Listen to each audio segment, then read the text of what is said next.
S, வீடு, schools, hotels, store room இங்கெல்லாம் partition wall கட்டணும்னாலும் இப்போ பில்டிங் போனஸோட first choice Renocon rapid wall panels. Kovilpatti அம்மா உணவகத்தில் பொதுமக்களுக்கு சாப்பிட இட்லி வழங்காமல் மொத்தமாக ஹோட்டலுக்கு விற்பனை செய்யப்படுவதாக பொதுமக்கள் குற்றம் சாட்டியுள்ளனர். தூத்துக்குடி மாவட்டம் கோவில்பட்டி நகராட்சி அலுவலகத்தின் அருகே அம்மா உணவகம் செயல்பட்டு வருகிறது. இங்கு நாள்தோறும் கட்டட தொழிலாளர்கள், முதியவர்கள், பள்ளி கல்லூரி செல்லும் மாணவர்கள், வெளியூரில் இருந்து வந்து தங்கி வேலை பார்க்கும் தொழிலாளர்கள் என பல்வேறு தரப்பினரும் உணவருந்தி வருகின்றனர். இந்த உணவகத்தில் தினமும் காலையில் 1200 இட்லிகள் தயாரிக்கப்படுகின்றன.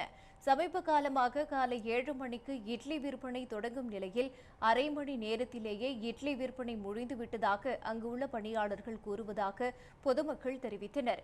மேலும் சிறிய ஹோட்டல் வைத்திருப்பவர்களுக்கு 60 முதல் 80 இட்லிகள் என மொத்தமாக விற்பனைக்கு கொடுத்து விடுவதாகவும் பொதுமக்கள் குற்றம் சாட்டுகின்றனர். பொதுவாக அம்மா உணவகத்தில் பார்சல் வழங்கக்கூடாது என்பது விதிமுறையாக உள்ளது. ஆனால் அதையும் மீறி பார்சல் வழங்கப்படுவது மட்டுமின்றி மொத்தமாக இட்லி விற்கப்படுவதால் அங்கு சாப்பிட வரக்கூடியவர்களுக்கு இட்லி கிடைக்காமல் பரிதவிக்கின்றனர்.